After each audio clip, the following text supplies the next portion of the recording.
The meltdowns, the worry at bedtime, the I've got a tummy ache before school.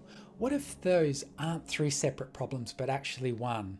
If you've got an anxious little one, you've probably been treating each of these on its own. But today I want to show you that the thread that connects them all is something different. And it starts somewhere where most parents never think to look at the gut. Now, I'm not here to tell you that it's all in their tummy and to ignore everything else.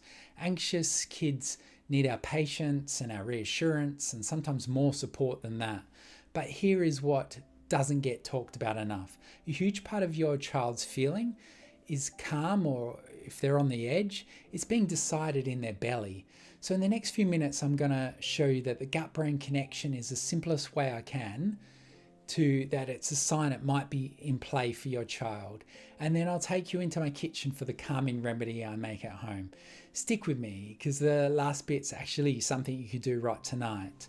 Okay, here's the part that changes how I think about anxious kids. Did you know that around 90% of serotonin, that's the body's feel good chemical, it's actually made in the belly, not the brain at all? So if you think about that, that's actually really something that's important. In your child's tummy, if it's inflamed or out of balance and it's not happy, the very factory that's supposed to make them feel calm, it isn't actually running properly. It's a direct line between the two, the brain and the gut. It's called the vagus nerve. And the easiest way to picture this is like a phone line running from the belly up to the brain. Messages travel both ways on that line all day long.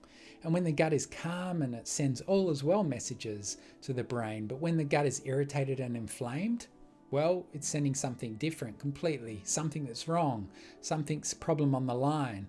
And the little brain getting all those signals all day starts to feel worried and on edge and unsettled. And sometimes the worry at bedtime isn't coming from their thoughts, it's coming from their tummy. So how do you know if this is part of your child's picture? So here are the signs I gently look out for, and you won't tick every box, you're just looking for patterns. One, tummy ache. That shows up right before stressful moments, like before school, before a birthday party. That's not your child making excuses, it's the gut phone line lighting up. Two, picky eaters, or the tummy that seems a bit off, constipation, bloating, the runs. A struggling gut is often a fussy one. Three, trouble winding down at night. If the calm chemical isn't being made properly, settling to sleep is generally harder for some of them. And four, the big mood swings, the meltdowns that come from nowhere out of that tiny little event. When the gut's inflamed, the whole system runs short of patience, and so does your little one. If a few of those sound familiar, the good news is that the gut is one of those most fixable places to start.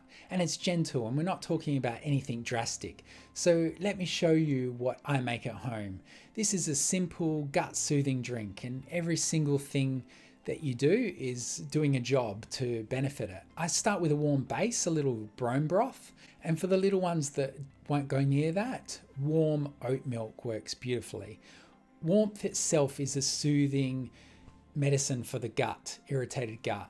And there's a tiny pinch of cinnamon in there, natural calming for the tummy, and it makes the whole thing taste like a treat, not medicine. A little spoon of something rich is in the good bacteria, like a kid-friendly probiotic, or a spoon of natural yogurt stirred in once, it's cooled to touch. And the little bit helps rebalance that gut over time, and it makes that chemical process happen great. And to tie it all together, little framework I call the gut method. The G, go gentle, warm and soothing, easy on the tummy. U, upright, unhurried. Sip it slowly, sit together, no rush. And the T, tiny and consistent small amounts over the day beats one big amount. Little and often shifts is what's going to help the gut. Make it part of the winding down process, warm cups and sitting together. You're soothing the gut and giving them calm, connected time with you. And honestly, both of those are medicine. So if you take one thing from today, let it be this. Your anxious child isn't being difficult and you're doing everything right. You're not doing it wrong. Sometimes you worry, the meltdown, their tummy problems, they're really just one problem.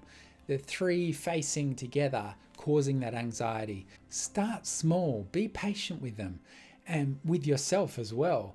And give that little gut some time to settle, because a calm tummy is often means a calmer, happier child. And if this helps, I've got a whole other video on the other foods that impact gut's health and pairs perfectly with this one. I'll pop it right here. I'll see you there.